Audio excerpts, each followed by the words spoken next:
Bismillahirrahmanirrahim. Di video kali ini Anda akan mulai belajar membuat kolam ya. Setelah memilih sosial media yang tepat untuk produk Anda siapkan profil sosial media Anda ya. Jadi praktek ya. Ini langsung mulai ke hal praktek. Siapin profil ya. Kalau di FB, di IG, Instagram, Facebook tuh ada profil ya. Ini ada beberapa tips supaya profil Anda ini meyakinkan, maksudnya lebih bagus deh, lebih mudah dipercaya. Pertama, gunakan foto asli dan terbaik. Jika memang nggak bisa dan terpaksa, bisa gunakan avatar. Avatar tuh gambar kartun orang gitu ya, yang mengekspresikan diri Anda. Ya, biasanya para wanita ada beberapa yang tidak nyaman dengan fotonya gitu. Tapi kalau boleh ya pakai foto asli Anda yang terbaik. Yang kedua, jangan gunakan foto produk atau brand bisnis. Jangan. Kecuali memang Anda mau buat akun buat brand bisnis Anda punya brand, Anda brand owner, kemudian Anda mau buat seperti akun resmi perusahaan, boleh gitu. Tapi kalau Anda masih seorang reseller, penjual biasa-biasa saja, jangan. Kecuali emang bisnis Anda tuh udah kuat, udah besar gitu ya, seperti Honda, Samsung ya. Kalaupun Anda sudah memiliki banyak reseller, Anda punya brand owner, Anda sebagai brand owner boleh ya. Tapi untuk profil pribadi ya tetap punya ya. Saran saya, kalau memang Anda sebagai brand owner tetap punya profil pribadi, tetap punya profil buat brandnya. Ketiga, buatlah nama akun berupa nama asli. Nama asli ya, jangan nama samaran atau nama alay gitu. Jangan. Yang keempat, lengkapi deskripsi Anda dengan benar, jujur. Bisnis Anda apa, pekerjaan Anda apa, aktivitas Anda apa, sekolah Anda di mana, yang jujur, bukan samaran. Bukan yang tipuan, bukan gitu. Jangan lupa berikan link website yang Anda miliki atau sosial media lain yang Anda miliki ya. Kalau Anda punya website, kasih website. Kalau nggak punya, nggak perlu. Kemudian kalau Anda punya link sosmed lain, misalkan Anda buat profil Facebook, Anda punya IG juga, punya YouTube juga, Anda kasih linknya di situ ya. Jadi lengkap. Ini akan sangat bagus sekali. Ini beberapa contoh ya. Oke. Ini profil saya di Facebook dan ini di IG. Di IG ini saya baru buat. Saya biasanya pakai brand Muslim Entrepreneur University ya. Itu yang saya kembangkan dulu, brand community dulu. Oke, dan ini profil pribadi. Ini ada ya, memang aslinya begini gitu ya. Ini akan lebih dipercaya sama orang kalau dibanding ketimbang Anda pakai fotonya produk, kemudian namanya nggak jelas, ya kan? Orang mau transaksi kan lihat dulu profilnya beneran nggak ya, gitu. Oke. Nah, setelah buat profile, apa yang Anda lakukan berikutnya? Anda perlu menambahkan target market ke dalam sosial media Anda. Penuhin tuh sosial media dengan target market.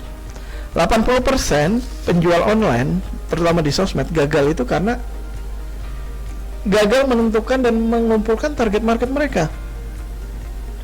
Mereka nggak tahu siapa target marketnya, mereka dan nggak paham bahwa target market itu harus dikumpulkan.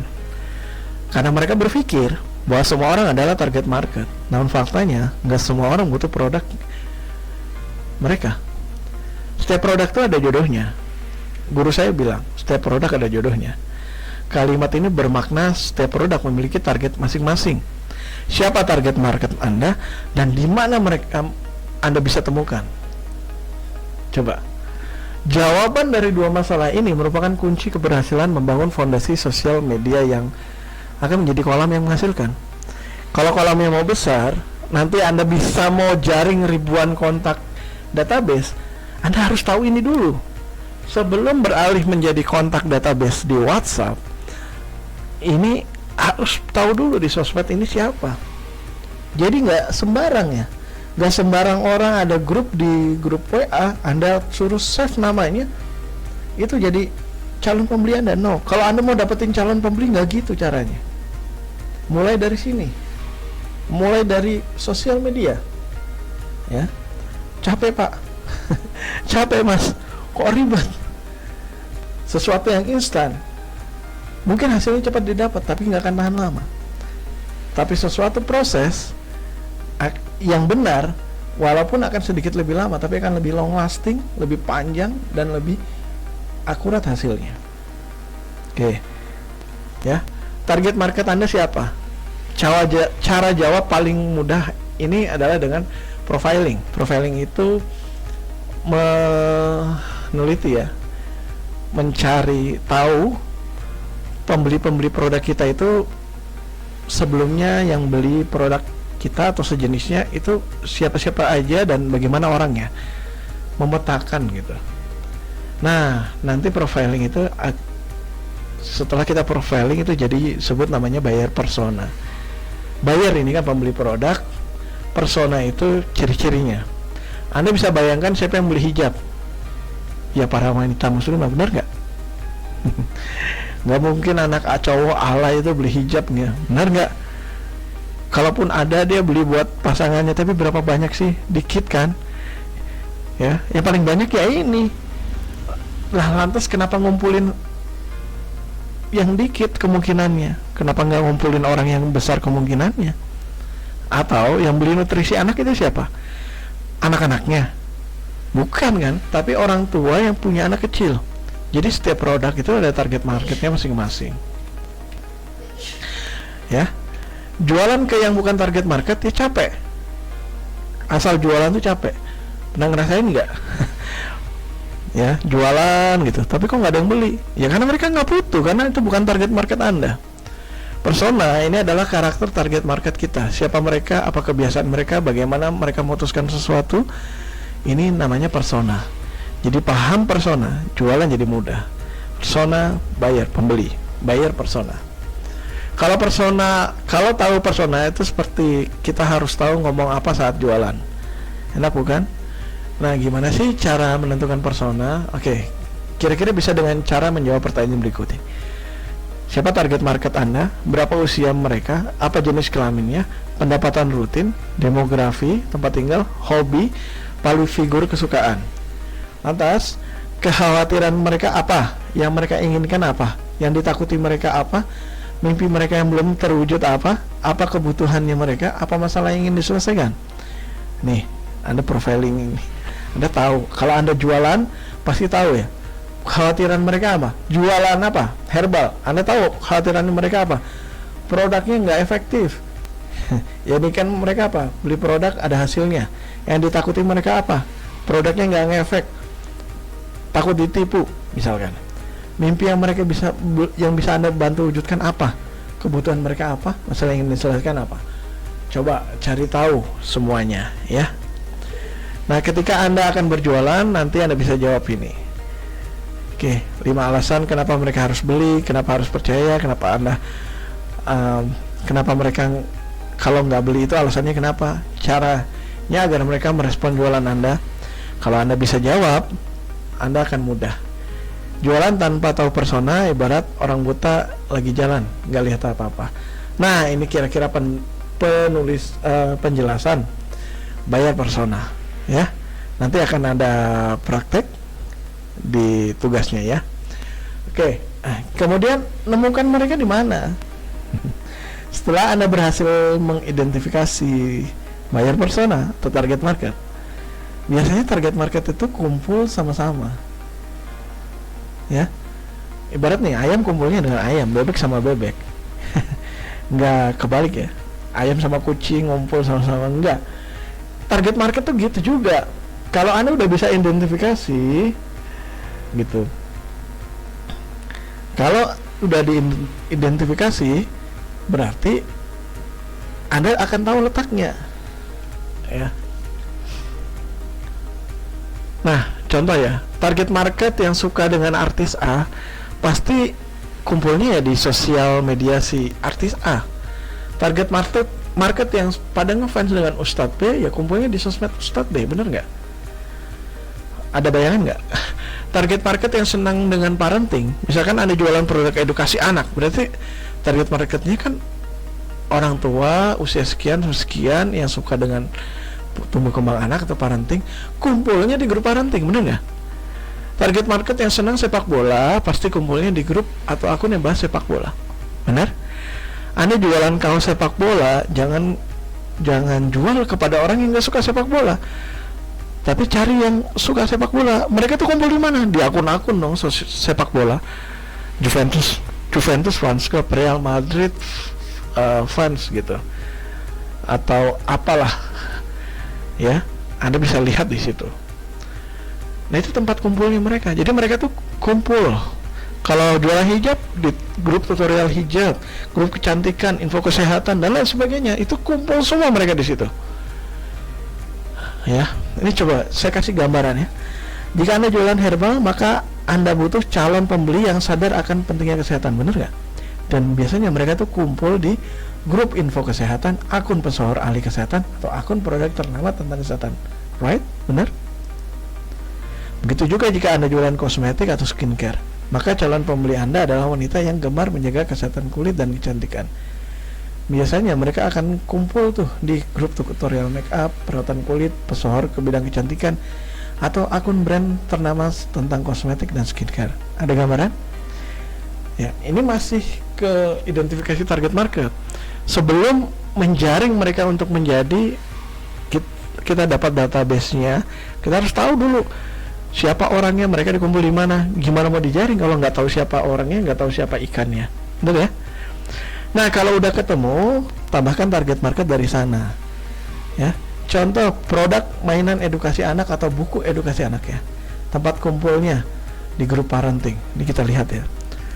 Parenting anak Islami, parenting Eli Risman. Ya, Eli Risman itu pesohor ya di bidang parenting. Oke, ini ada grupnya nih. Ada pilihannya psikologi anak, parenting with, rumah keluarga Risman. Tuh lihat ya. Ini tempat kumpul mereka nih. Akun pesohor bidang parenting selain Eli Risman ada namanya Ayah Edi. Tuh, kumpul, ada 759 orang kumpul sana. Brand ternama produk anak. Oke, ini bayi ya. Bisa anak-anak juga. Anda bisa, ini contoh ya, sekedar contoh, jadi Anda bisa pilih yang lainnya. Anda bisa, ini supaya Anda itu ada bayangan gitu. Nah, cara nambahin target market ke akun Anda tuh gimana? Oke, pertama pilih grup yang rame. Nih contoh, saya pilih rumah keluarga Risman, anggotanya segini ya. Pilih grup yang ramai anggotanya dan aktif postingannya. Disarankan grup publik, bukan grup tertutup. Kalau grup tertutup ya Anda harus join dulu. Oke, saya lihat postingannya aktif nggak? Ternyata cukup aktif. Postingan paling baru saya cek, minimal ya 1 bulan sejak hari ini. Ya, kalau di atas 1 bulan itu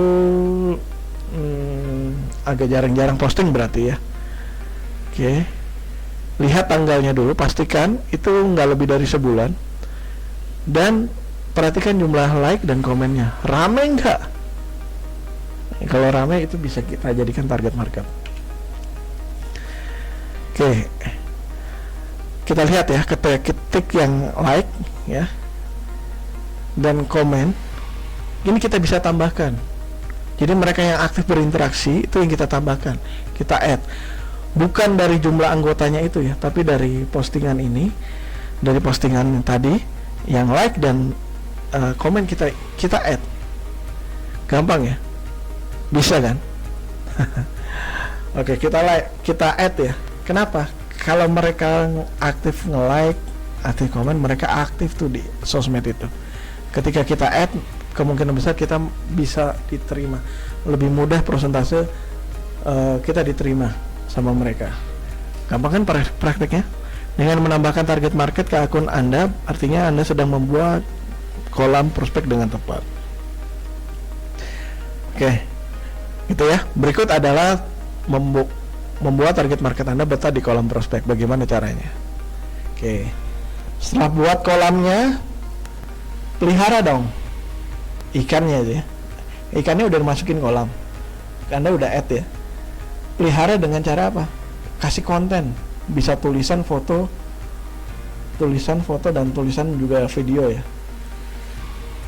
Jenis konten yang menarik nih, postingan inspiratif, postingan quote, postingan tebak-tebakan, postingan pertanyaan, postingan jokes atau candaan, ilmu yang bermanfaat, video inspiratif, info yang lagi tren. Ya, Anda boleh coba deh. Atau sesuatu yang memang ada hubungannya dengan kebutuhan si target market, kayak parenting tadi ya, ilmu yang bermanfaat tentang parenting gitu, inspirasi tentang parenting. Silakan dicoba. Semakin menarik, semakin sering Anda bagi status, maka akan makin betah tuh ikannya di dalam kolam. Bahkan saran saya, kontennya itu kalau bisa jadi viral gitu ya, viral dalam konteks baik gitu. Oke, sudah buat konten, kita pelihara, baru kita tebar umpan. Nah, tebar umpan dengan leads magnet. Gimana caranya tebar umpan dengan leads magnet? Penjelasannya kita lihat di video berikutnya ya.